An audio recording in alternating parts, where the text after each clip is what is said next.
Hey, welcome everybody. Welcome to the Director's Garage Live. Here we go. Hump Day Happy Hour Hangout. Coming at you live from Los Angeles, California. How y'all doing today? Hey, I hope everybody's had a good new year and things are going well. That sounds good enough. We're going to get rid of these things. Timeless AE, folks. Timeless AE. Yeah, I did not get to stream last week, and I was really sorry about that. I really try to make that happen whenever I can. I don't like to miss a week of streaming. Cheers, everybody. Happy Wednesday. Jesus. I don't like to miss the streaming thing because I actually, and this is one of the things that I actually enjoy doing. That seems awfully bright. Yep, and that's why. Let's take it down. Better. Yeah, I don't like missing the streams. Because this is when I get to connect with you guys and talk to you guys and see how your world's going. I get tips. We get to talk music. We get to do all the things, and that's part of the enjoyment for me of this hobby is getting to connect with you guys. As such, Saturday, if you guys didn't know, we're going to be doing another live stream Patreon. We're calling it the Hangover Hangout, for lack of a better word. Of course, it's going to be bar related. It's going to be bar themed, booze themed, even though I'm not all that much of a drinker. But you know what? It's part of the fun of it. I'm just trying to check myself real quick, make sure all the things are going well. Here's the deal. If you go over to Patreon, there's a link down below. For now, it's a $5 commitment. I'm going to work on. I want to drop that down to $3 because we got so many people in the door. It's actually going to be fine. I can take less money. That's the bottom line. So I want to reward everybody who's gone so far. So I'm thinking I'm going to hopefully get it done in February where I can drop all the prices. I just need time to devote to the website to make the changes, and then I'll just tell everybody to drop their tier down because I want it to be $3 to get onto the live streams and to the Zoom. And what it is, it's a Zoom meeting, so we're all interacting. Everybody's got a camera. We get to say hello. We get a lot of this interaction, and it's live, and it was really rewarding. We did one of these in December, and it was an absolute blast. We had a great time. And we're going to do it all again on Saturday, January 13th. That's this Saturday at 9:30 a.m. Pacific time. So that's what's going on. That's coming up this weekend. Other than that, I've got another episode that I've been working on, but here's what happens. Let's just explain this. So I work in entertainment. I work in the entertainment industry. I am a director and a reporter for a TV show, Entertainment Tonight. When we get into January, we go week to week to week, back to back to back with a ton of events right off the start. So the first thing was the Palm Springs International Film Festival. I posted a couple of photos for that on the community page to my channel. And the next one happened Sunday, and that was the Golden Globes. And I can show you a couple of things from that while we're here. Yeah, they're just stupid celeb photos, nothing too fancy. And I got to go to here, and then we can go to that. And there you go. Okay, so that's I just like Will Ferrell and Natalie Portman, and this is all on. We have this big to do on the red carpet where we had a great moment where Jennifer Lopez met Brie Larson, and Brie Larson burst into tears. And then we're backstage at the event, and this is the cast of something. It's the cast of the chef thing. What's it called? It was supposed to be called Yes Chef, and they changed the name to something else. I can't remember it. But anyway, Jeremy Allen White's in it. And then this is Poor Things cast, Billie Eilish backstage, and Dame Helen Mirren on the thing. So anyway, just wanted to show you guys a couple of that. So that was my Sunday, and that what happens is I go in. We start the day at 9 in the morning. You've got to go through this whole thing of getting credentialed. You're in this long ass line. You're outside. It's freezing because it was like 30 some degrees on Sunday or 40 degrees on Sunday. And you wait and you get your credential, and then you go to, you take a shuttle bus into this event. You're there all day. You're there all night, doing interviews and interviews and interviews and interviews, and trying to manage this chaos of tons of celebrities coming down the red carpet at once, and you're trying to get the ones you want for the best interviews. And then you go backstage, and then as people win, they come backstage and you do more interviews, and then you wrap up the night around 10 o'clock at night, and you're exhausted and your feet hurt because you haven't sat down all day. And you haven't had enough to eat, and you just pour yourself into the car and hope the autopilot gets you home. so that's kind of that, and I'm going week to week now. So next Monday is my next big award show, and it's the Emmys, which got delayed. They're normally in September. They got pushed because of the SAG and WGA strike. They got pushed to January. That's my next one. That's next Monday, and then we've got all kinds of stuff the rest of the month, and I'm also going to Jamaica for a couple of days to cover the premiere of the new Bob Marley movie, which I was worried about when I was there. It didn't look like it was going to be, I don't want to say great, but it just looked like it was a smaller production, and maybe they weren't going to have the resources to make it something special. And I've since seen some early previews from that movie, and it actually is looking really good. So I'm actually excited about it now, and I can't wait to see the final thing. Hopefully I get to screen it when I'm in Jamaica. So that'll be a couple of days, and then I'm back, and we've got Grammys coming up and Super Bowl. Grammys are a whole other thing. That's where you're, cheers everyone. At the Grammys, you do the red carpet, and it's all musicians, and that's really hard because everybody brings their band that they're trying to break to the Grammys. So you get a lot of people that you don't particularly know, and you don't have a lot to talk about, and they're getting shoved on you, and you're trying to leave the platform open so that if a Taylor Swift comes along, she can come right up and you get a good interview, as opposed to being stuck in the middle of an interview with Band Z from Omaha, Nebraska, which is great. I hope they make it big, but the reality is that, for our show and what we do, we're so mainstream that, we need to stay open for Taylor Swift.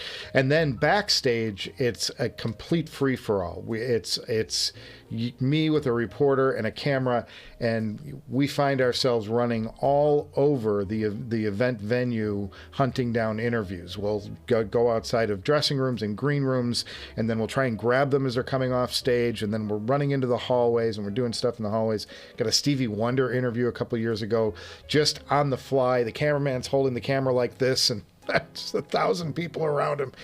It's just chaos. It's a lot of fun, but it's also a lot of work. So anyway, that's my next couple of months. So what that does is it takes, because I have a lot of prep work for these things, in addition to my regular work that I have to do, day-to-day shoots, I've got to get prepped for these things, and they take like a couple of days of prep for one of these major award shows.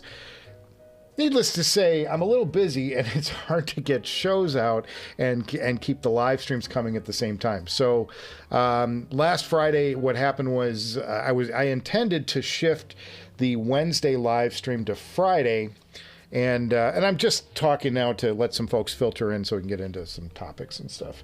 And get your comments in the chat, anything you guys want to talk about. And we'll check that out in a second. But last Friday, I was intending to stream in the afternoon, and I had an interview where the person showed up late, and then the interview ran long. And by the time I got home, I wouldn't have been on the air until probably 6:30, 7 o'clock, which is 9 o'clock, 9:30 on the East Coast, which is just, I'll never get an audience. So it's like I'm just broadcasting to no one. So, and everybody started their weekend at that point too. So it's not terribly fun. So I wound up just scrapping it, and here we are today. We're back, and we're happy. And I've got an episode I'm working on. I don't know if it'll be out this week. It may be out next week on Tuesday, but it's about halfway cut roughly, and it's a brand new. It's a brand new device I've added to the director's garage. It's a brand new component, and I'm very excited. I'm going to show that off. The people who are on the Patreon stream know what it is. And again, the next Patreon is this Saturday. To get on board with that, if you want to check it out.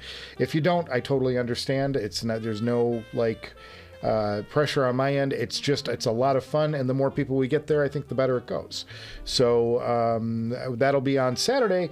But the next thing is I've got 2 boxes down there, 2 big boxes from somebody. And at first, I didn't know who it was from.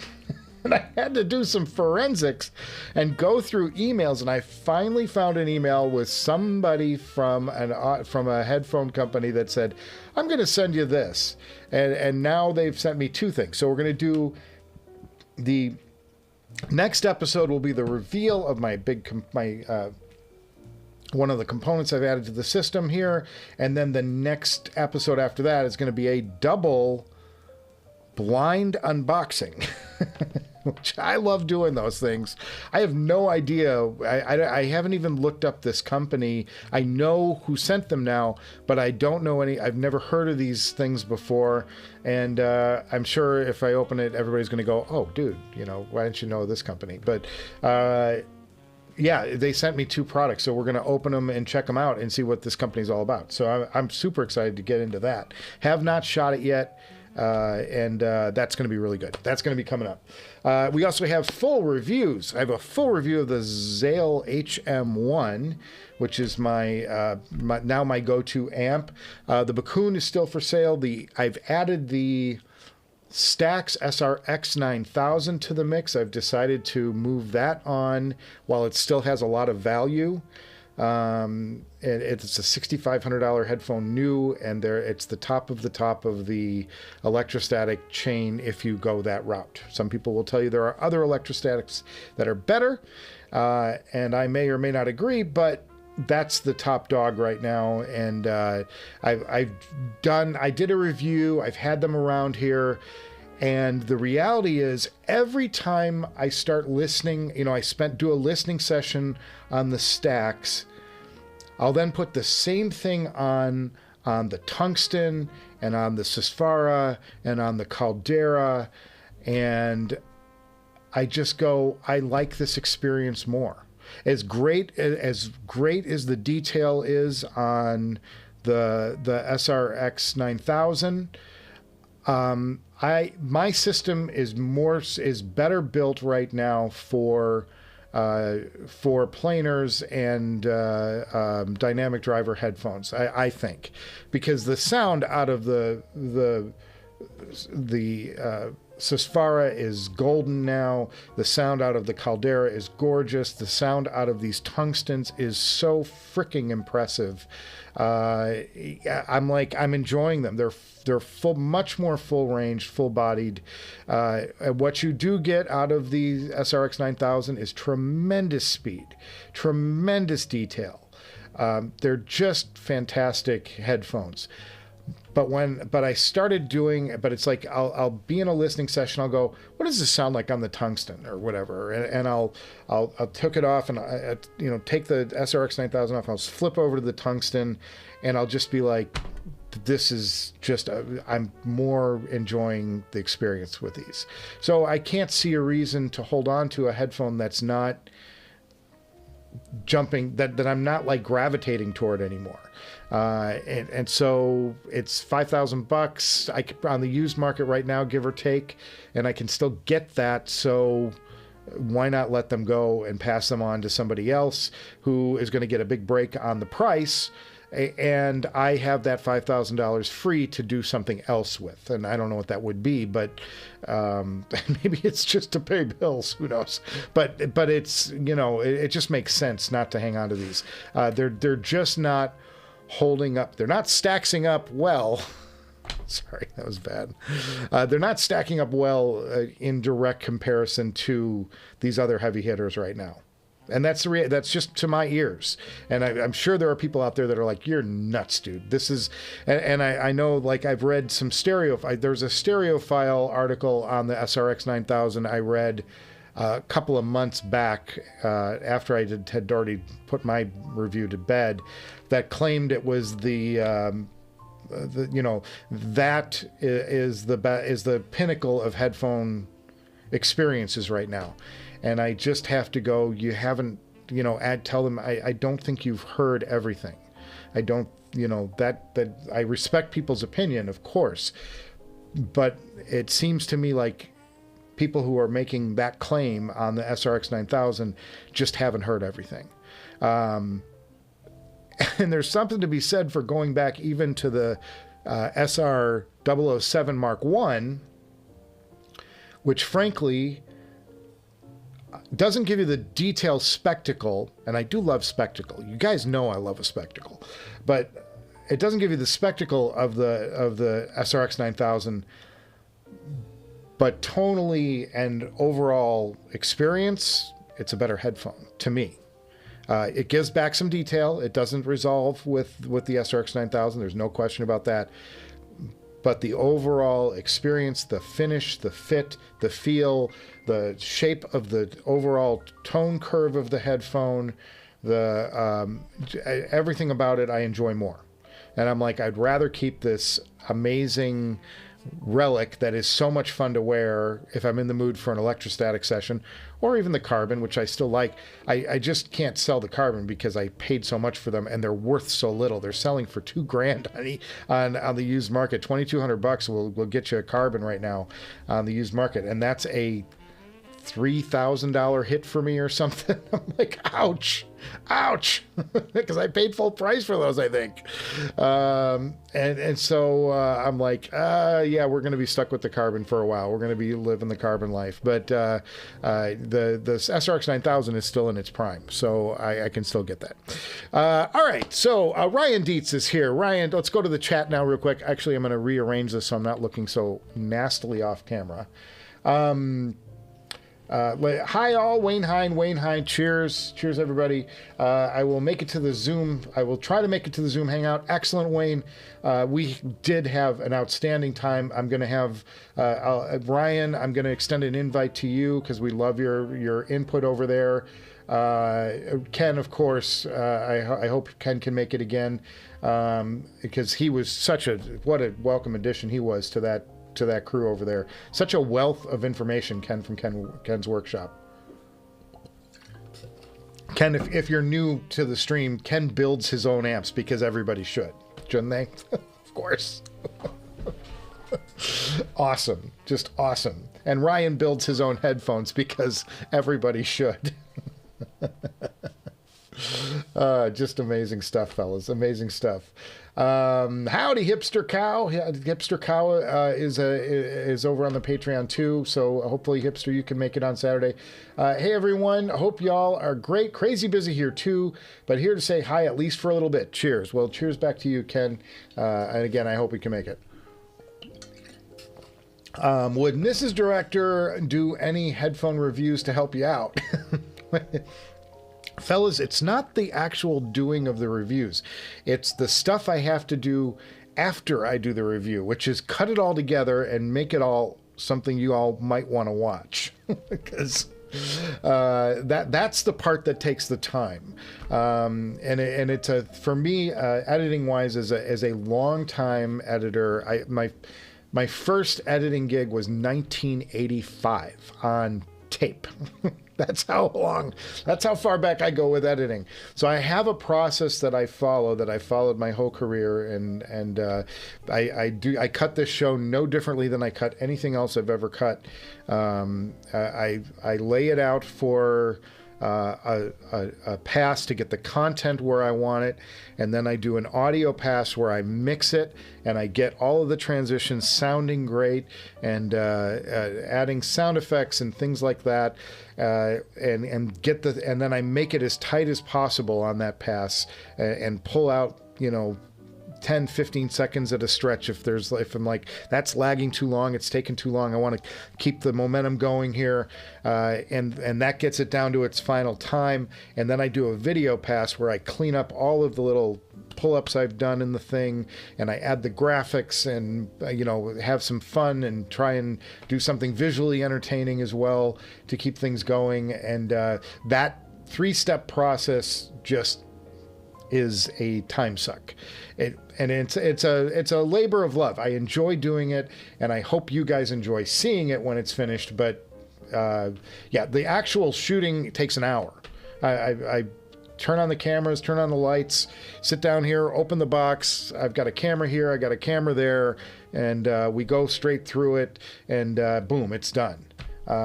So that's easy. But yeah. Ken Workshop, hoping to make Saturday, but may be going cycling with his wife. Well, cycling, first of all, I love cycling, as you know, Ken, and I wouldn't take me over a cycling date with my wife. So yeah, I do take care of home stuff, but I'd love to, even if you could stop by for a few minutes, that would be great. I just like seeing your face, and you add so much to any conversation. It's always enjoyable. Nephilim81, oh, happy day. That includes you, Michael. Cheers, brother. Cheers, Nephilim. So awesome. You're going to get rid of that X9000 before the next top of the line shootout. That's unfortunate. I know, but the reality is it's going to finish low in the top 10 because it's not sitting well. And I could probably slot it in some. No, I probably wouldn't do that, because it's like I like to do headphone reviews where I can go back and forth between them in real time. So it would be great if I could keep them till then. It just doesn't make sense to hang on to them when there's some great headphones out there that I still want to own, that I want to buy, that I want to check out. It's you know, it's something that it just doesn't make sense for me to hang on to that headphone. I like, as much as I've as I've enjoyed them, I'm not using them very much. They're sitting in the case most of the time, and I'm like, I've got a $5,000 sitting in the case, and I'm enjoying the heck out of the headphones that I use in regular rotation. The Susvara is now in regular rotation because I finally got a setup here that drives them well and makes them sound good. The Caldera is a world-class headphone. It's always one of the first things I pull. The Tungsten is just, I just keep listening to these things, and they get more and more enjoyable when I listen to them. I think there are genres that I prefer on the Tungsten, but and I'll get into that when I do the review. But you know, for cool late night lists, I'm like, they're just a full-bodied headphone, robust experience, great time, and I'm enjoying them more and more. The LCD4 is still in semi-heavy rotation, and the Meze Elite. The headphone that I've been using less of lately, interestingly, is the Abyss 1266 TC, and I don't know why that is. I had a couple of like meh experiences with them as I was switching amps in and out, and I'm wondering if my preference has changed away from them. And somebody's running a leaf blower outside. Sorry if you're picking that up. But I still think they're a great headphone. I've been a little bit moving away from them for whatever reason. I put them on the other day, and I'm just like, no, I'm going back to my other things. Like I want to hear from these more. So I don't know what that's about. And I'll try to, when I do the next top of the line shootout, you know that I can't sell the 1266 TC because I'm going to take such a it's another one. It's like the Carbon. I'm going to take such a massive hit on that headphone. I didn't buy them new, but I bought them, I think I paid around $4 for them. But the hard part of that headphone is I also bought the superconductor cable, and I think that cost me $2,000 as I recall. So I'm like, I am way too deep into that headphone, and I'm never going to get it back. Even if I put the stand, the custom Rune stand, I have the only, here.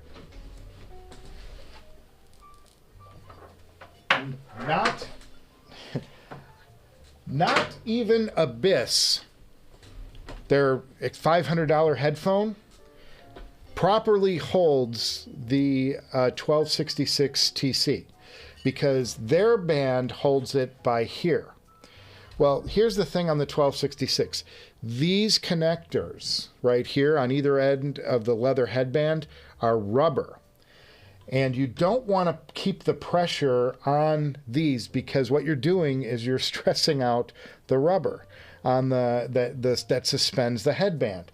So the proper way to store them is by the structure, by the handle. Well, a company named Rooms, R-O-O-M-S, devised a specific 1266 only headphone stand.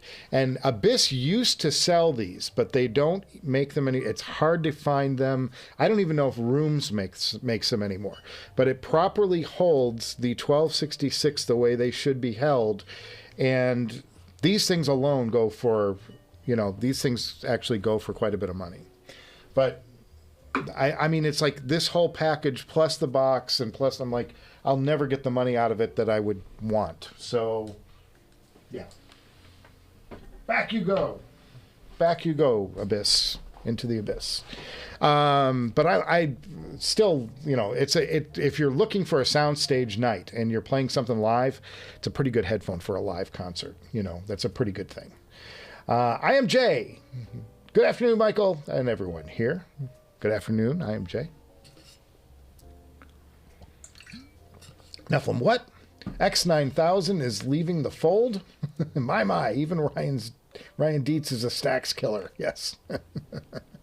He is. The tungsten guys, I can't stress enough. And he's got the price on that so good.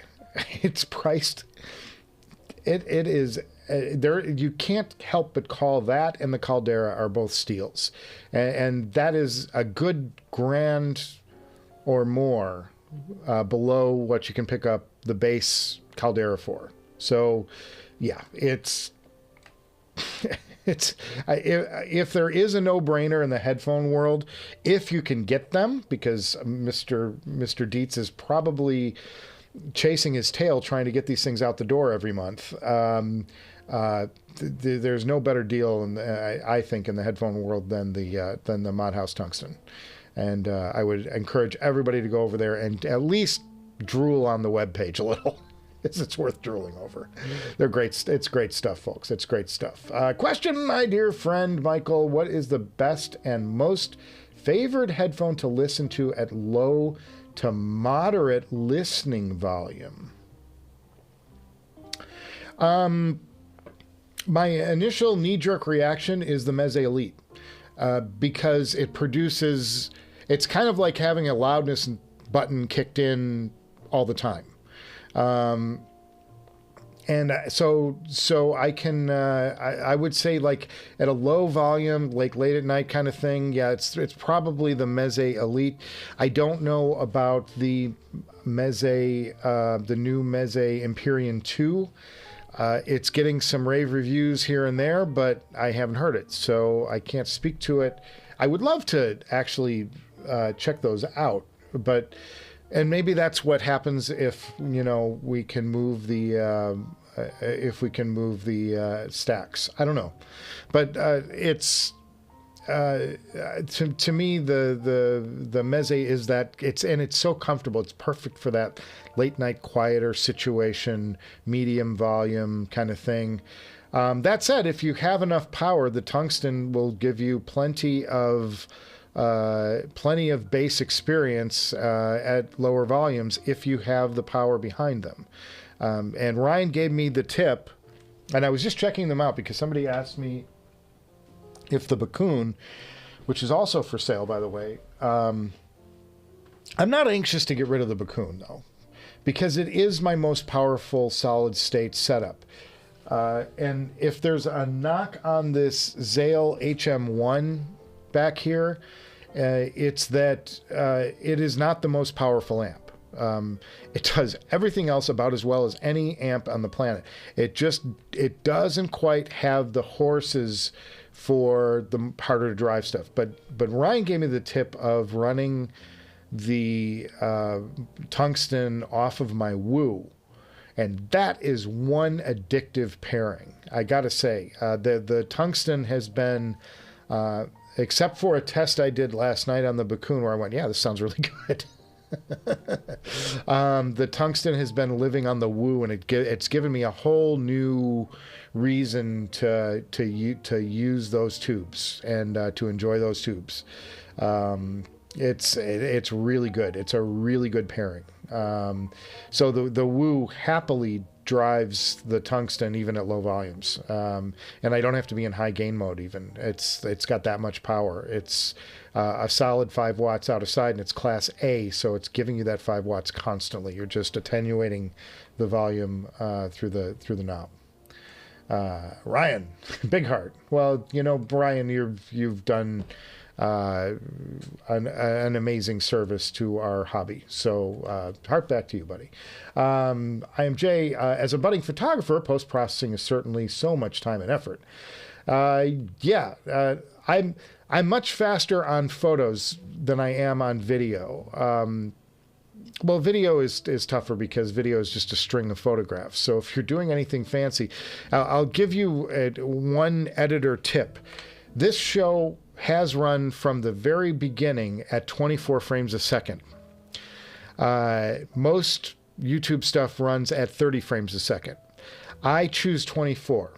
Now, some people will say, oh, he's being artsy. He wants a film look, because most film runs at 24 frames a second. That's partially true. I do like a film look, and I do like if you're going like this, I like that there's a little bit of a stagger there in my, to the video. It's not perfectly smooth and buttery like a live camera is. But as an editor, it's a secret. Here's a secret trick.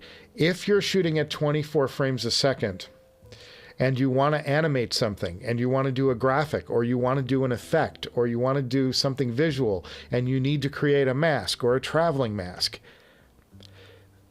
that is 1/4 fewer frames you have to animate. Because instead of having to draw a mask for 30 frames and travel it around the screen, you only have to do 24. And that is a time saver and a half. So it's actually out of laziness that this show, at its core, is 24 frames a second. Editor trick. It's shameless, but it's true. My editing process on photos is very fast because I'm really adept. I've been using Photoshop since 1992, 93, maybe even earlier. Like since I first started doing nonlinear, I was using Photoshop to do all of my graphics for video. So it taught me how to mask and matte and do all those things. And now there's all those tools over there. And I'll confess, I've even used the AI stuff in Photoshop to do stuff for this show. AI has been a part of this show, whether you know it or not. The season 2, I did a season 2 sign when I first moved into the new space. The season 2 sign was designed by AI. I put in parameters and I let it create the sign, and I cut it out and I used it on the show. Shameless. I don't care. Like, save me the time of finding a rusty sign backplate and doing the whole thing myself. So yes, I have used AI on occasion, even as a way to save some time. But I'm super fast with. I have a photo process that I do for all of my photos. Not the ones I showed today; those are right out of the iPhone. Because I don't have time to process those. But when I'm shooting regular photos, I have a little process that I do to do some sharpening and some beautiful curves into the blacks that sort of set the blacks nicely. But yes, I understand. But I can do them pretty quick. Processing video and doing the cutting together of the show takes about 4 days of solid work total, front to back. And then if you look at the views I get, I'm getting paid probably 12 cents an hour with all the effort that I do. But I don't want to shortchange the art of the show or my passion behind doing the show. And the second I start cutting corners and I don't feel like doing it, I'm just going to throw this out there, is the second I'm going to take a break from doing the show. Because it's not fun to do unless I'm doing it well. And I'm giving you guys what I want to give, the kind of show that I want to present. And that's what's involved. It's involved. It's got sound effects. It's got graphics. They annoy people, but I don't care. I'm doing the show that I want to do. And when somebody comes to me and says, why do you put all that stuff in and whatever? It's just like, and I'm like, because I'm doing my show. And if you don't like it, do your show. Put your show out. Put your vision out. The hardest part, the hardest thing in the trolling, because you get trolls always in the comments saying, why don't you, why should you, can't you, you should try, all of that. And then you click on the name of the guy who's being really hypercritical of you, and you realize they haven't posted a single video. And I'm like, okay, well, oh, the glass house is quite clear. Somebody used Windex on their glass house. Basketball Never Stops says, hi, cheers, Basketball Never Stops. I don't think you've been here before, so I'm going to cheers to you and everybody else around here who's on board and watching right now. We'll do the same. Little measure of goodwill we do around the Director's Garage on the Happy Hour Hangout. And today it's a hump day. True hump day Happy Hour Hangout, 4-H Club. It says, hi, Director. Do you have any other amps besides the 23R and Bakoon that can drive your tungsten? Well, I just answered that. The Woo Audio WA5LE will drive them. The Zale will drive them barely. Well, it will drive them. But the key to driving them through the Zale is you have to ramp up the gain on the source pre. So to get the tungsten to be driven well, and by driven well, I'm like, I'm not wide open on the volume knob. I'm somewhere in the middle range where you're not getting into the and not getting into, although this is a Class A amp, so it's always putting out full power. So, but on a Class AB amp, you never want to be like opening it up full, because you're going to find the distortion. You're going to hit that distortion clip at some point. But at any rate, and that's part of the whole complaint about the what am I thinking of? The Diablo 2 is that it's getting into the clip. It's clipping very early in its volume range. So it gives you oh, we're just cracking a little bit. Yeah, but if you go up halfway, you're into distortion. So that's one of the complaints that they're getting on that. But yeah, as long as you're staging your gain properly, and you can get by with a lower powered amp, but you have to be pre-staging your gain. I'm putting 6 volts out of the DAC in order to get the Zale to properly drive to a comfortable volume with headroom, the Modhouse Tungsten. But that's the key. The key is having that gain staging and having it available. And you've got to play with your gain staging depending on the headphone. And understand that you're trying to create headroom for your amp to breathe without adding distortion or noise floor, or going into distortion or noise floor. So there you go. So yeah, so it's capable of driving it. The lower power amps are capable of driving it, but you got to have you have to be able to adjust the preamp source into the amp, so that you can raise that up, and then the amp is capable of driving it. So there's, in other words, there's 2 ways to go about the equation. You can put a standard 2-volt source into a powerful amp, or you can put a 6-volt source into a less powerful amp, and both will be driving fine. All right, Burping, sorry. Ace of Spades. Cheers, brother. Good to see you. Howdy. Blizzard here in SLC, Salt Lake City right now. Can't even see the street sign outside his window. Damn, brother. So you're snowed in and listening to headphones all night. That's what it is for Ace of Spades right now, man. Oh, well, I'm sorry. Well, at least you got an hour or so of the director's garage to warm your house. I don't know what that means. That could get dirty in a hurry, boys. Let's not go there. Hipster Cow, you can always just get a mini XLR adapters and use the superconductor with another headphone. Yeah, I guess I could. It's the same thing with the Expanse that I'm selling. Yes, I could send the cable back to Norne and have it retipped with, you know, whatever, with Sesfaria tips, you know, 3.5 millimeter, or I could, you know, have it done with the Audeze Meze ZMF standard.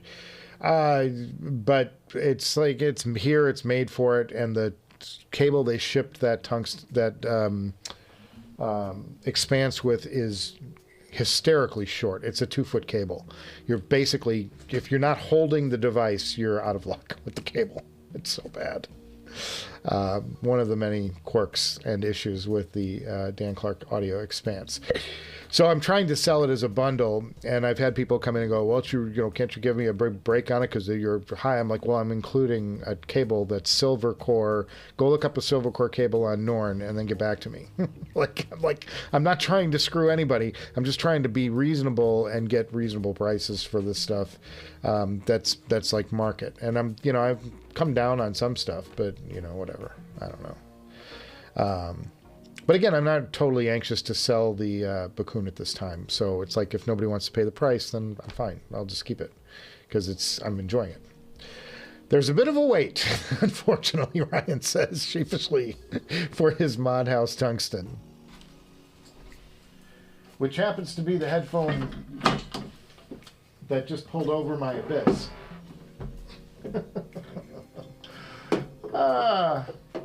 I caused a headphone launch, boys. This is the Mod House Tungsten. For those of you who missed the episode, go back and watch it after the live stream. Super fun. Really enjoy that headphone. Very good, very good, very good. Very bit of a wait, but it's worth the wait, one would say. Okay. I tried to order the Tungsten on January 5th. It was sold out in 2 minutes. I was about a minute late. Yeah, sorry. Yeah, the day was insane. Sold out in 1 minute. The drop lasted 10 to 15 minutes. Oh my God. I feel actually embarrassed. I feel actually embarrassed that I have a pair now, because and I'm extremely grateful and privileged at the same time. Because I know people are dying to get this thing.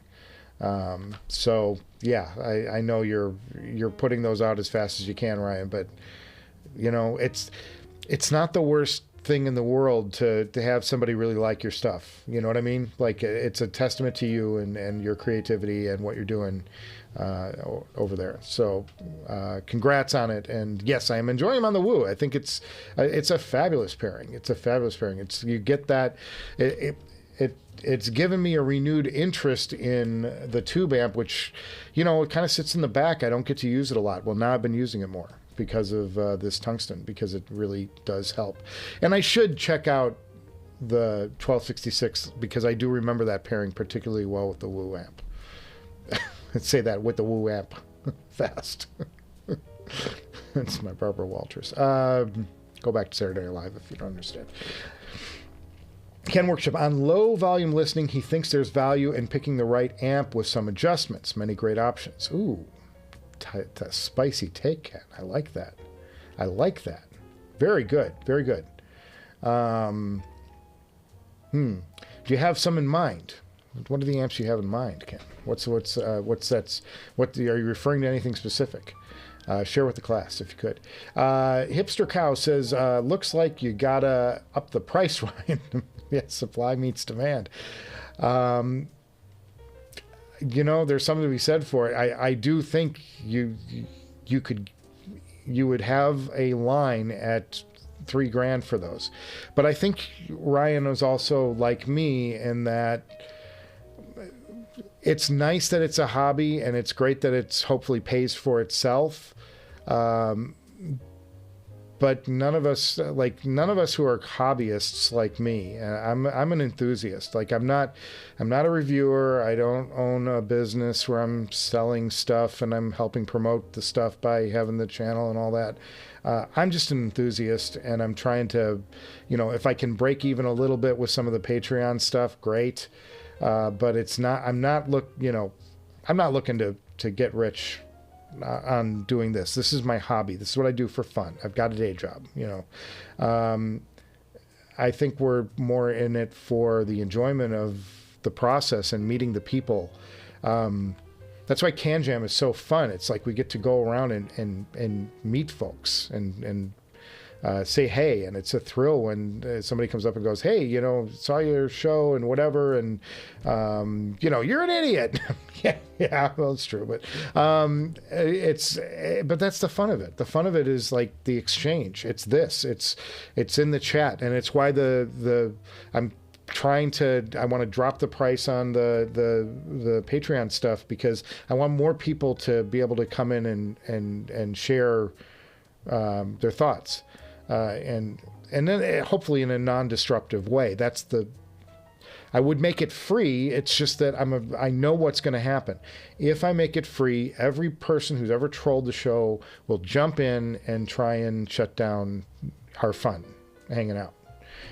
So that's the purpose of that, and also just to try and help pay for the Patreon, or pay for the for the Zoom stuff. But we're well over that now, so I'm like, that's why I want to try and drop the price. I just have to have time to get onto the website. It's a thing, guys. It's like, it's not just getting that Patreon page up took me 6 months, and I'm actually breaking out in a rash at the concept of me going back in, opening up that page, and restructuring it. I'm actually getting a rash over it. You know, like, start like, oh, don't make me do that. But I will, because I want to give you guys value. I want to give you guys make it easier and more accessible to more people. Very fun. Okay. Where are we at? Lost. Ace of Spades says his headphone wish list for 2024 is the MySphere 3.1. Been looking at used classifieds for a bit, never comes up for sale. Yeah, I've got I don't know if like the headphones for 2024, and there's no pressure on Ryan here, but I'm dying to hear. I want to do a shootout between, it's going to be like the best shootout ever, because I happen to love both headphones. I know I'm going to love both headphones. The tungsten and the tungsten single-sided and the tungsten double-sided. That to me is like one of the ultimate things for this year. I hope Ryan can get enough of them built to where he can send me one for a sample for like that purpose only. And I'd send it right back, Ryan, I swear to God. It's one of the, I would treat it just like I did the Noble, where, you know, I know you need this back. I know it's something you have to get rid of, but I would love to have it for 48 hours so that I could do a quick shootout video between the two of them and satisfy my own curiosity as to whether I want the single-sided or the double-sided. I can't imagine it getting better than the single-sided, but I'm willing to be proven wrong. And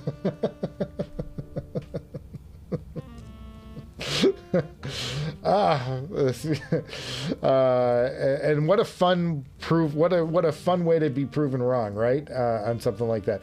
That's on my short list. I want to get I want to go old school. I want to get back a Sultan, Noble Audio Sultan this year, because I miss that IEM and I love that IEM and I miss its sound. It's not flat.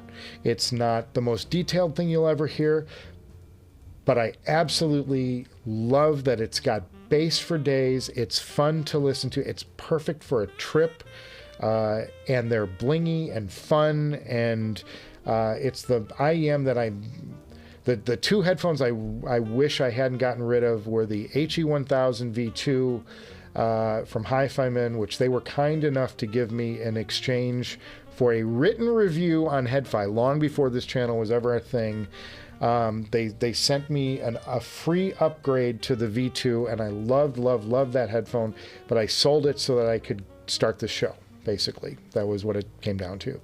And then I felt bad that I had the Viking Ragnar on the way, and I didn't. And I still had the Sultan, so I sold the Sultan without taking the time to do the review and get the Viking Ragnar, which is a spectacular fireworks show of a headphone. And if you're like looking for that detailed spectacle craziness, that is like the top of the pyramid. There are a couple of headphones in that stratosphere, like the Jewel and some of those, but it's just not something that I want to listen to every day. So the Sultan just ticks all the boxes for me. It's got the perfect, it just suits me, what I like. So that's a headphone I want this year. The Empyrean 2 for sure I want to hear. I'm anxious to see what... Oh, ZMF. I got to contact Zach. Zach promised me that I could audition some stuff, and it's about time for him to send me some stuff to audition. I want to hear the new closeback from them. I want to hear the Atrium closeback. Another goal for the year. This is kind of a fun little segment. Audio goals for 2024. I want to send the Atrium. I'm going to do a thing right now. Hang on.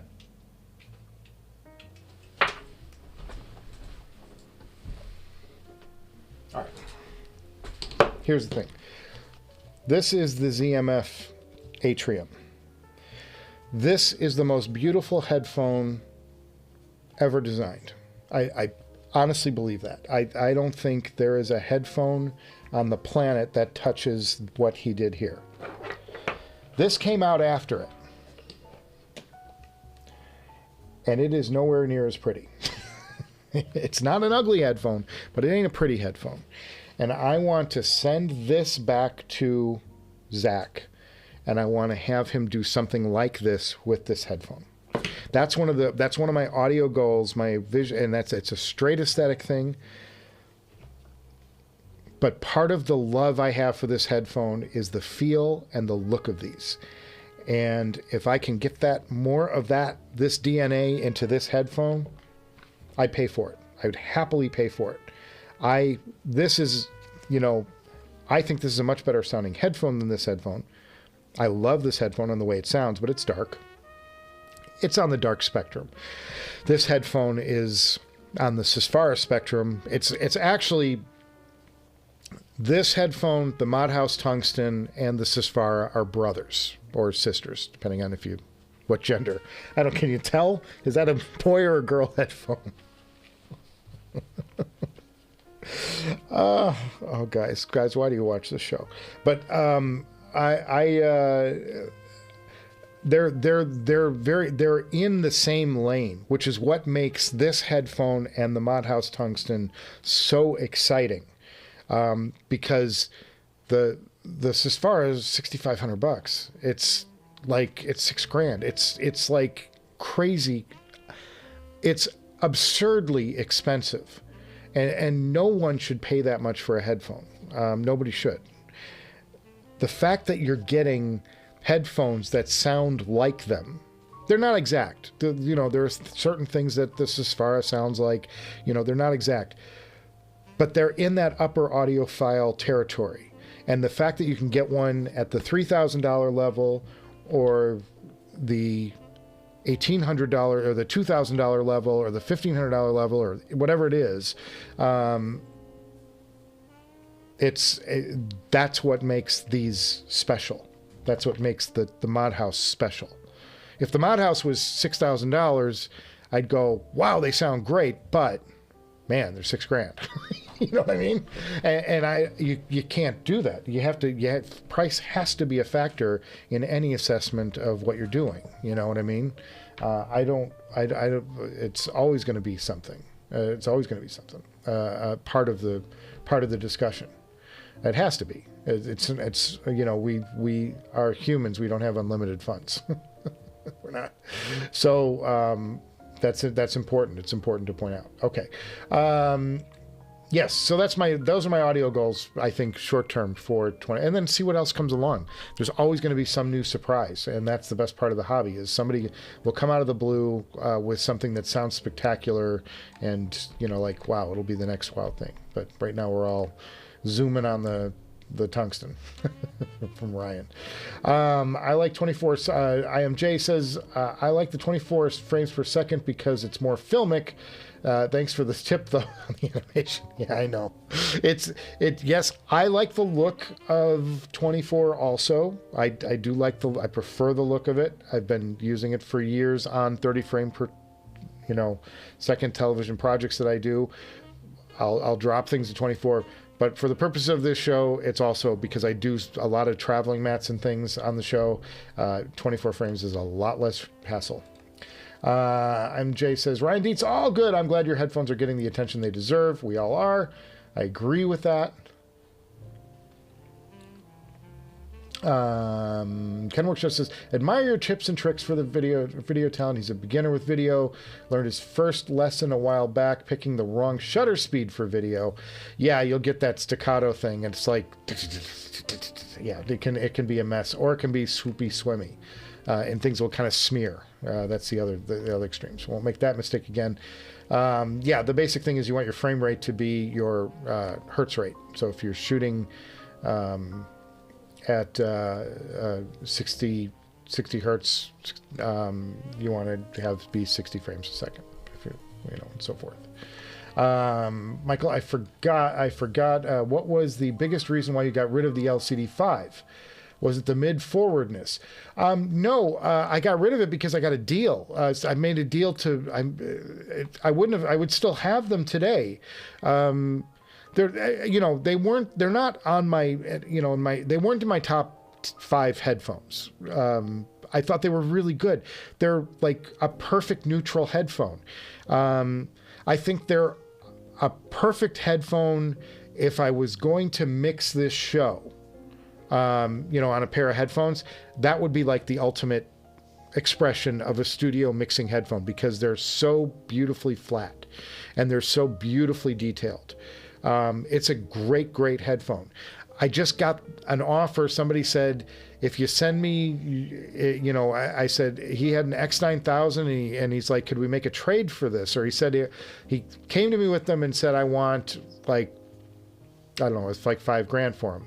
And I said, well, I don't have the money. How often have I said that? I said, now would you take a trade for him? And I said, well, he was like, what do you have? And I sent him a list of gear, and he goes, well, I love the LCD5. That would be good, but you'd still have to put some money towards it. I said, what if I threw in the Ferrum stack? And he said, great, that's perfect, that'll do. And then it was Indonesia that I had to send it to, and it wound up being I think it was $600 in shipping to get it to Indonesia, and he had to pay the same to get the X9000 to me. So it was crazy expensive way to do it, but it was a great story. It was a great story of a trade, and I actually enjoy it. I enjoyed doing that trade just for the story of doing that trade. But the only reason I don't have them is because I had the trade option come up. And by the way, Guillerme, thank you so much for the donation. I absolutely appreciate it. But y'all don't have to do that. We're just having fun here. But I'm going to say thank you. That's very generous. So the only reason I don't have the LCD5 is that I traded it. I got this trade. It came up, and I'm like, sure, you know, I've kind of done what I wanted to do with them, and here's a deal that will get me more, you know, to the next thing. I had got on a huge electrostatic series because of that triggered changing amps, changing, you know, selling the Blue Hawaii, getting the KVS SHV in here, trying out different things, finding out that I preferred the KGS to the Blue Hawaii, enjoyed the power more. Now I'm wondering though, getting back to Ken's point, I'm wondering if that Blue Hawaii would perform better with the gain stage, because I didn't have, if you recall, the Lena wasn't here yet when I did the whole thing with the Blue Hawaii. So that is something that sticks, you know, back here. Like if I did different gain staging with that amp, the electrostatic thing, would that have made a difference on that headphone? Maybe, probably, likely even. So who knows? But I can always get another one in here. I can always buy whatever don't they have a new, or I can't remember if that's an electrostatic that they got coming out. Ken will know. Cheers, everybody. Oh, by the way, hi. Did you see the SMSL VMP P2? No, I have not. I have not seen that. Let's take a look. Let's go to a web page. SMSL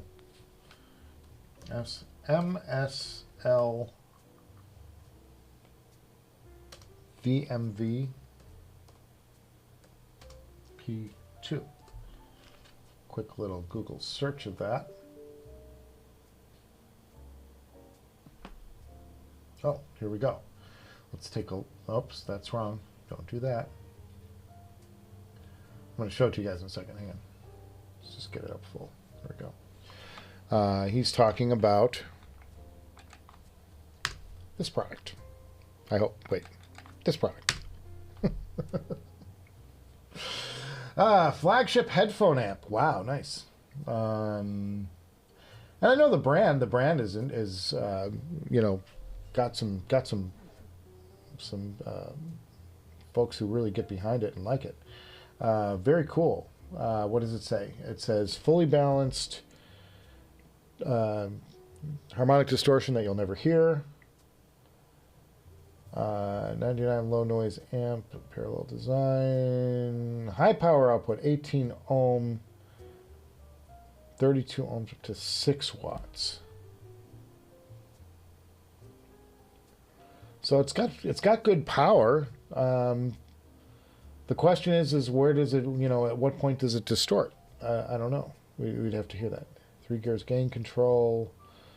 Pre-cut out function can be used as a high-end pre. Not a bad thing. Classic retro toggle switch. Well, that makes it worth the investment right there. Ultra compact design, precision, whatever. Okay. No, I have not. I haven't seen it. Let's see what it goes for on AliExpress. $1,000. That's pretty good. Let's see some photos. Anybody got some photos of this thing? Ooh, that's nice.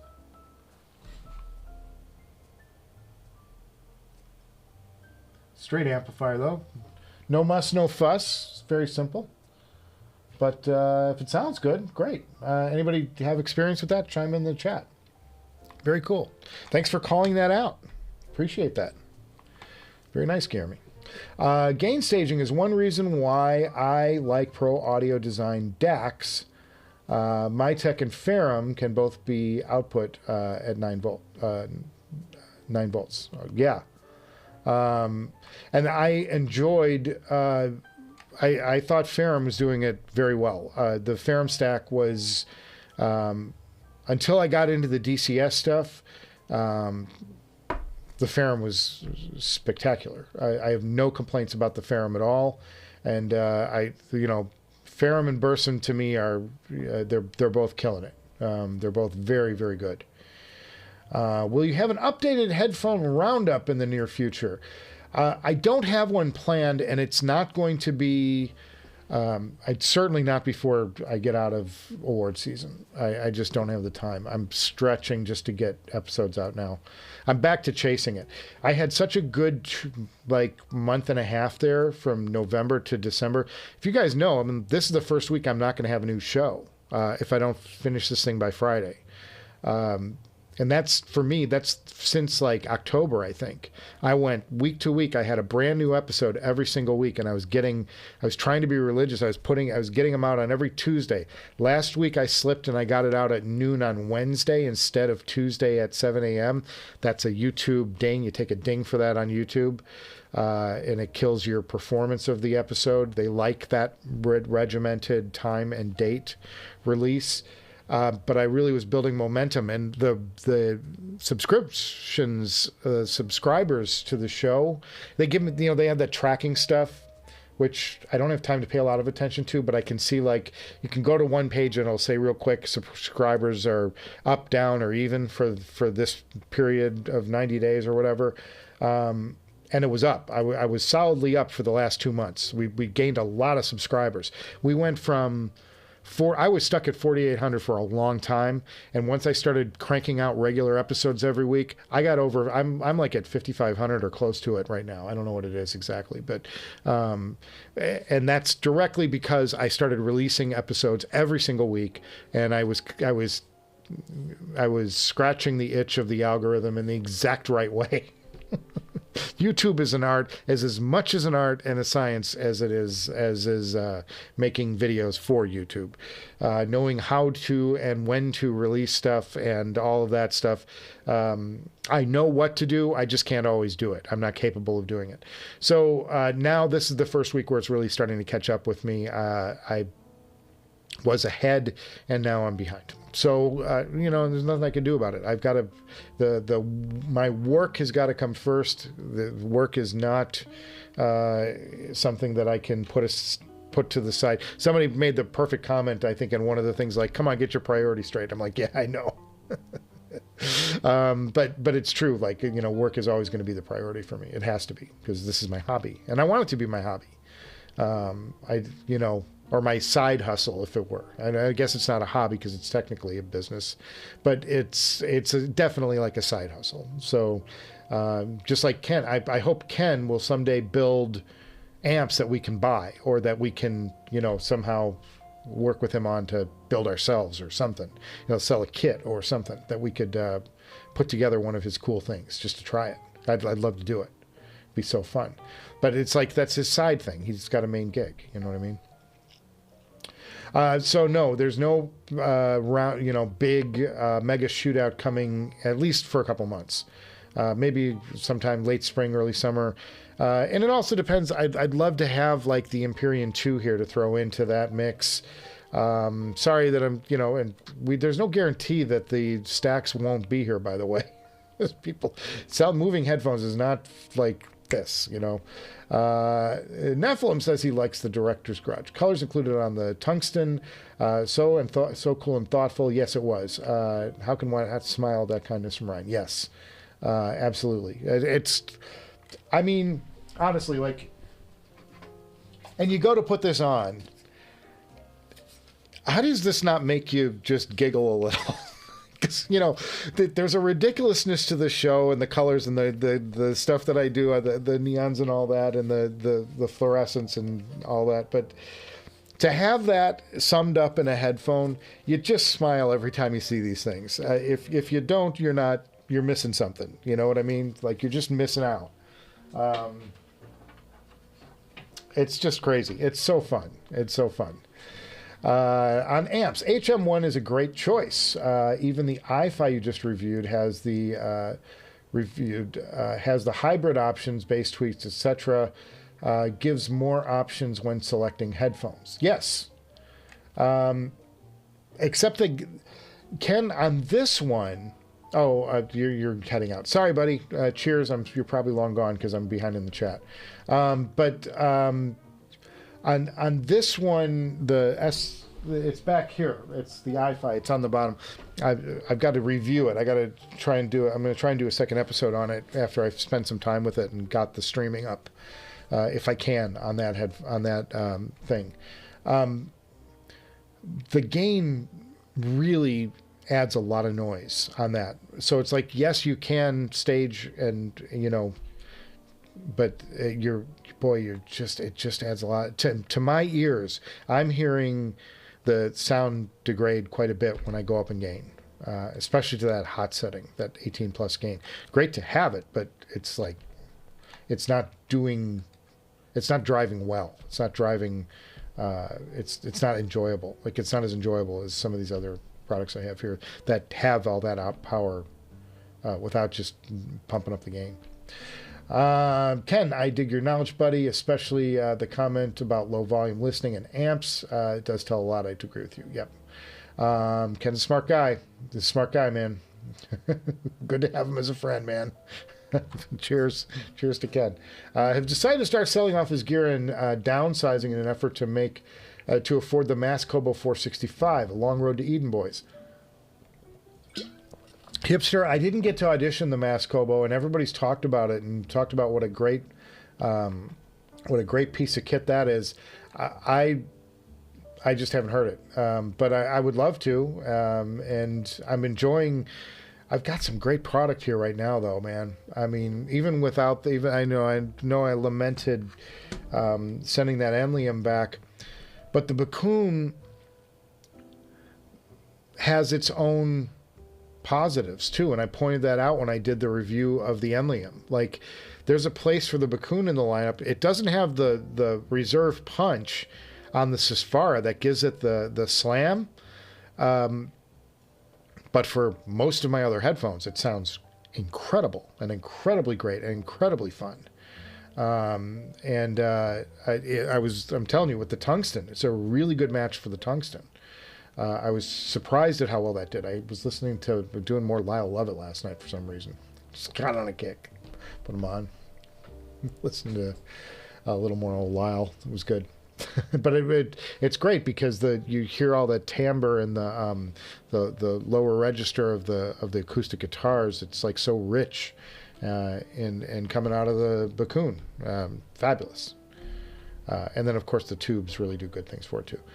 I personally preferred the double-sided to the single-sided, just saying. Well, that's why I think that would be the ultimate, for me, the ultimate shootout here would be to put the single-sided and double-sided head-to-head, and then hopefully the single-sided would win, and I just keep mine and be happy.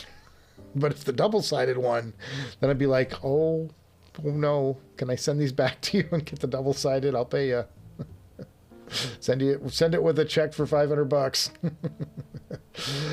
Guy in the forum says he's owned Ace of Spades says a guy in the forum he's on owned the Zal, I'm guessing there's HM1, Rivera, and the Mass Kobo.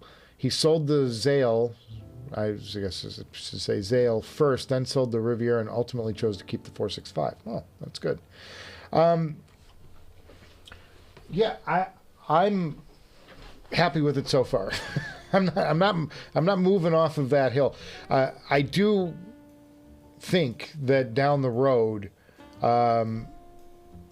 I would, Mass Kobo, maybe. I got to see what it costs. I don't even know what it costs, man. But maybe that. But I'm also thinking it might be fun to get the DCS amp in here and see if the DCS Lena amp does better than the Zale, like in a head-to-head. Is there things that I would prefer? The teasing an early part of the review on the Zale is all of the tonal knobs that you can make adjustments on are actually usable for the first time on any device I've ever had. You can actually do some minor EQing on it, hardware EQing, and you can boost the gain, the bass gain by a few dB and the treble gain by a few dB or lower. And it's so subtle in its execution that it's crazy impressive, and it's usable. You don't even notice it really. It's just a very like, oh, it just gives you a little extra feel, but it's not overt. Nothing on the Zale is overt, and that's what I like about it. It's a precision instrument that can be adjusted very, very subtly. Nothing is over the top. Even the switch from pure Class A to pure Class A with the feedback loop, there's not a huge difference there. You're not going to go, oh wow, it sounds like blah blah blah. It's very subtle in the tweaks it makes, and it sort of in a way explains where the root of this amp comes from, which is from a mixer. And most mixers don't do drastic changes to sound. Like if you're going to do EQing on a mixer, you're not going to do a massive reshaping of the sound on the mixer. You would send that to an outboard piece of gear to do, or you would bring that into a DAW and work on it in a DAW and then send it back out. A mixer is meant for very subtle sweetening, just adding little subtle flavors to things in the EQ strip part of the channel. And this is from a company that makes mixers primarily, and they said we're going to take a channel strip and make an amp with it and build the best amp we know how to build, and it works for me. Now, is it the most powerful amp? No, that's where I wish it had that much power, that much more power. I wish it did have a little extra kick for it, what it is. But it does a lot right. So it's like, I don't know. So that's where I'm at. But I would love to try some other things and get some other things in here, prove myself wrong. I'm all about, like get something in here until I go, oh, well, I like this more. And then I go with that. But I'm going to be good for a little while here because we don't have endless funds to spend here.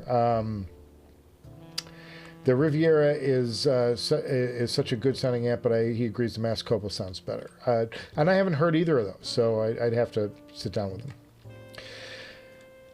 There's also a school of thought out there, and I'm not sure I subscribe to this. I'm just going to throw it out there for discussion, that amps don't make all that much of a difference as far as sound. Like your headphone is going to make a massive difference in sound. The amp itself, as long as it's not distorting, you should be pretty much good to go. There are things you can do with it, like tube pre's and things like that will make it sound warmer. I do agree that there are some amps that sound warmer or colder, but you're not massively disrupt. As long as you're not messing with distortion, your amp shouldn't be changing all that much.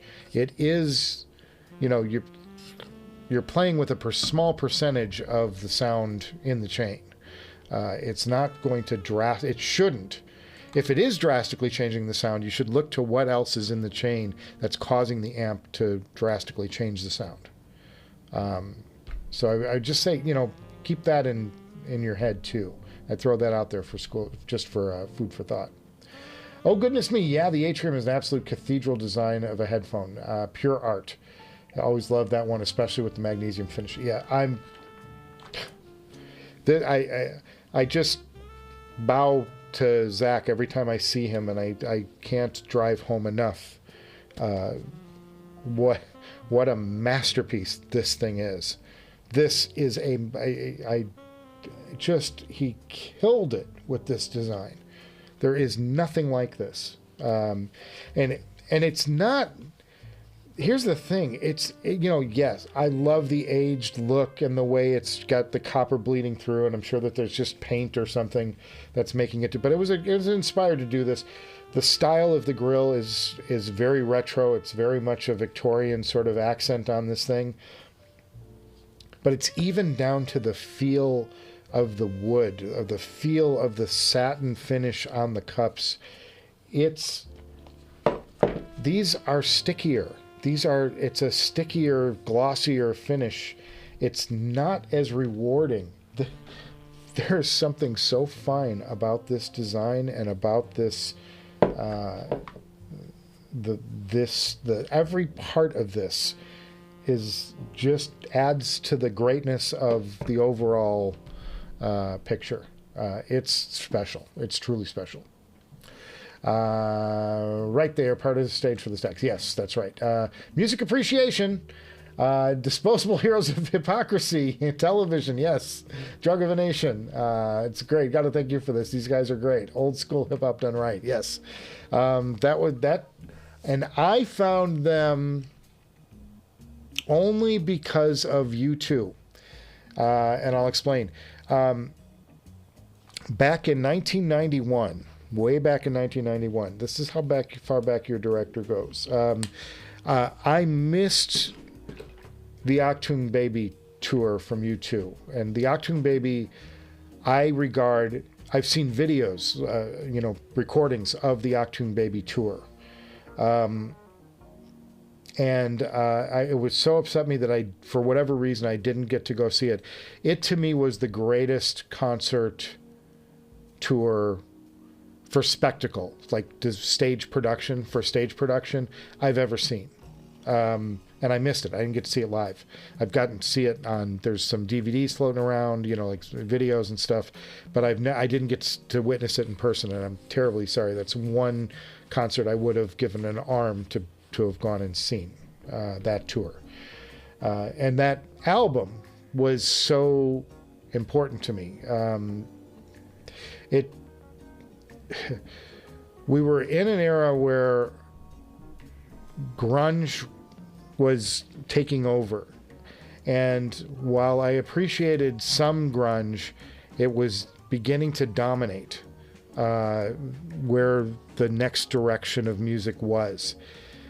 And U2 came out with this industrial sound, and there's big story behind it about how they went to Germany. The band almost broke up. They did all these demos in Germany, got infused with the techno house sound of Germany, that was dominant in Germany at the time, and they took that and made it their own. Like, they put their own thing to it, and that's where the sound of Achtung Baby comes from. If you listen to that record, there ain't nothing that sounds like Achtung Baby. There's nothing that sounds like it. And I know a lot of people who don't like it, who don't like the record because it sounds so different, and that's true. I can respect that. But to me, an enthusiast, when I heard something that was so, keep in mind, this is the Unforgettable Fire Guys, This is Pride in the Name of Love. This is, With or Without You. This is U2. U2 is, who they were prior. And before that, they were the alt scene, with Boy and I Will Follow and New Year's Day and that. So it's kind of political and whatever.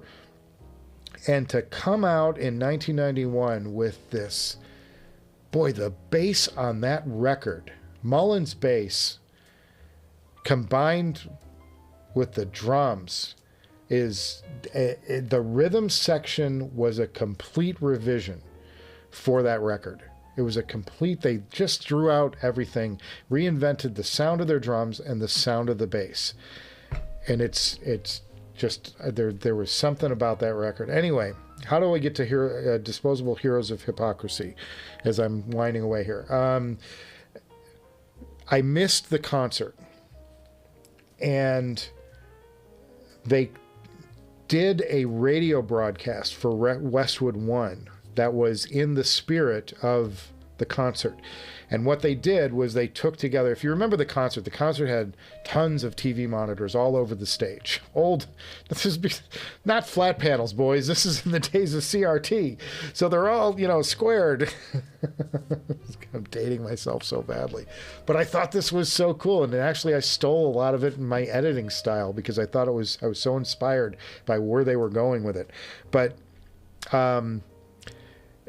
it was all of this. They'd had live, a bunch of different satellites going at once, taking in feeds, and they'd put them on the different monitors, and they'd flash between them, and they would try once a night. They would try to call the White House and do a thing with that, and it was all this multimedia sensation stuff in a way that had never been integrated into a concert before. And they did a radio show where they did the same thing, a radio version of of the Zoo TV or the Zoo Radio experience. Zoo TV was the tour. And they called it Zoo Radio. And there's this hour special, which I still have to this day on, I have it on cassette tape and I dubbed it over digitally. So I have a digital file. I don't have to play the cassette. Because I recorded it on WXRT in Chicago off of the radio, as we used to do back in the day. And one of the short little clips, they'd put Public Enemy in, they'd throw like all these different things in, and one of the clips was that song, and they used it because it would fit the Zoo TV, sort of tour. But it was the Disposable Heroes of Technology, and it was television hypocrisy. It was television Drug of a Nation, and I'm like, what is that? What is that? And so I had to go out and I had to find the record, and I bought the record, and then I, did my deep dive. That was like the hip hop stuff, and that the other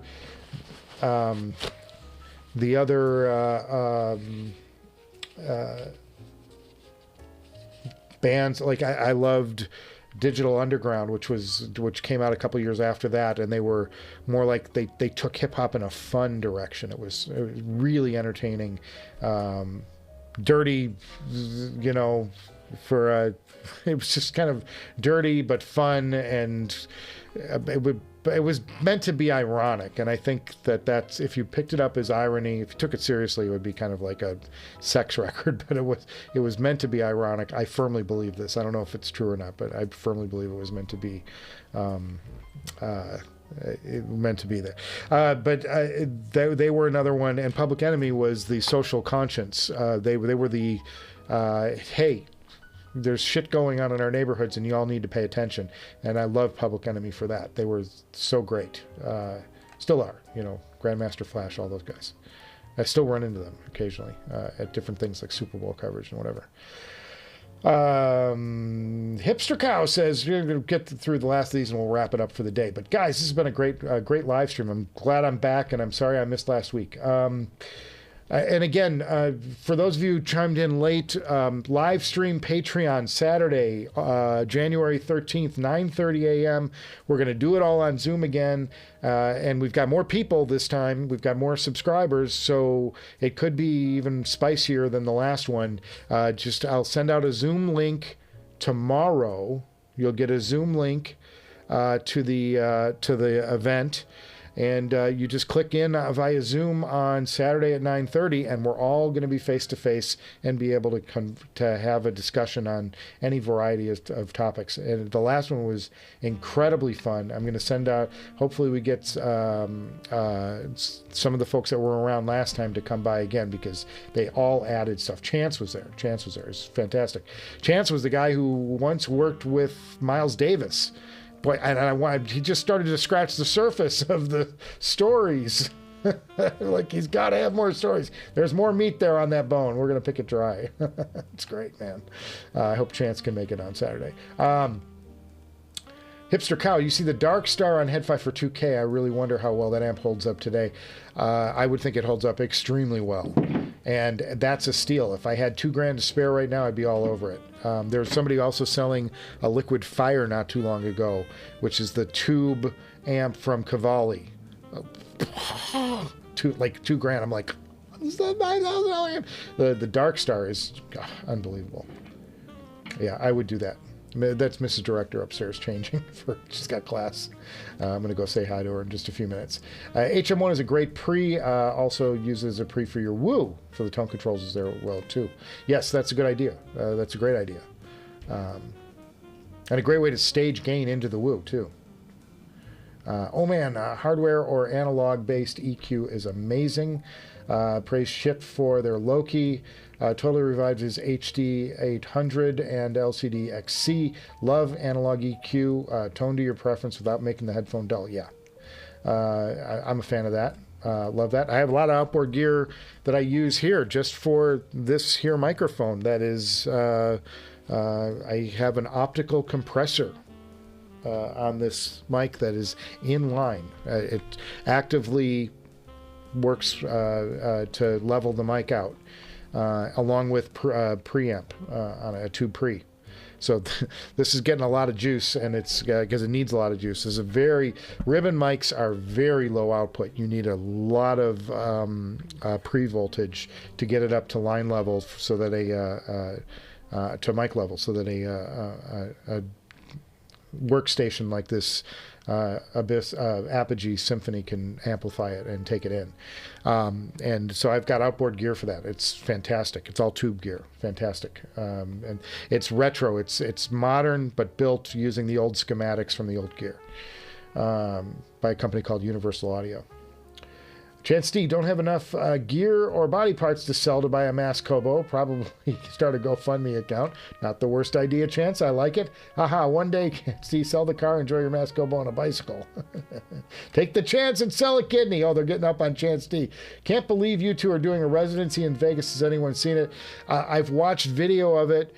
The stuff that's there, there are highlights are spectacular. I don't know about the experience of being in the Dome. I can't speak to it because I wasn't there. I would say this. There are large parts of that concert where that video wall is doing nothing. And I'm like, I don't know if it's just they didn't have time to develop animation for it or what's going on, but I'm like, there's a good third of the concert where the big, huge video dome wall has nothing on it.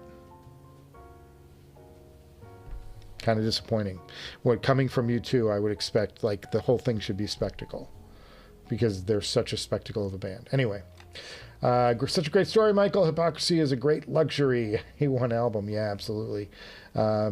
Beautifully inspired by Public Enemy. Agree. How did the Golden Globes go award season? Well, Chance, or Ace of Spades, I'll end it the way I started it. I'll give you a little tour of a few photos from my Golden Globes experience, if I can make this happen. And apparently apparently I can't. Escape, maybe? Oh, there we go. Let's go back to... Oh, is it this?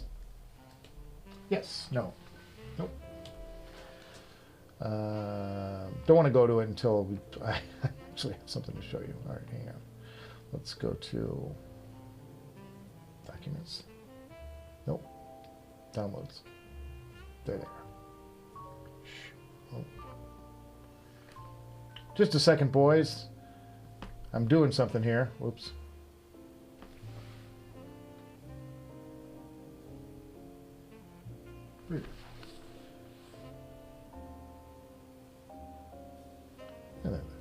Okay, now I can do it. Stand by. So here are some Golden Globes things. I showed these off at the beginning of the show. I'll bookend the show with this.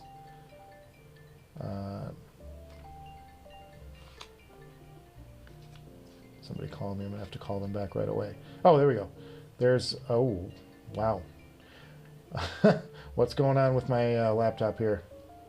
That's not right. That's Billie Eilish. Wow, that's original. Maybe I need to get out of this.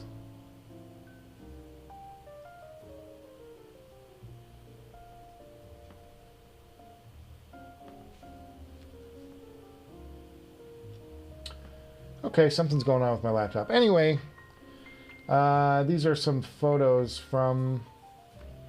Really? From the night. I'll just do it this way. Sorry, fellas. It was working earlier. So Dame Helen Mirren, and then there's Billie Eilish and her Phineas, her brother, and this is the cast of Poor Things and the cast of The Bear. I remember the name this time, and that is Brie Larson crying over meeting Jennifer Lopez, and that is Barbie cast.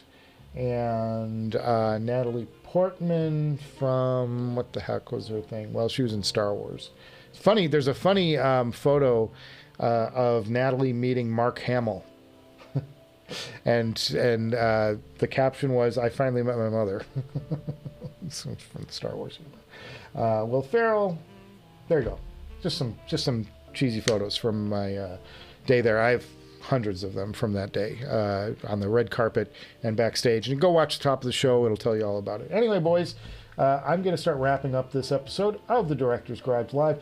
Look for an episode either Friday this week or Tuesday, most likely. Probably Tuesday. Knowing where I'm at and the sequence of things, probably going to be better if I just hold it and do it Tuesday and skip this week for a full-blown Director's Garage episode. With that, I'm going to say tip your waiters and waitresses and make sure you're recycling on your way out the door. And this bar is closing. But I'll see you guys before you know. We'll do another live stream next week, I'm sure.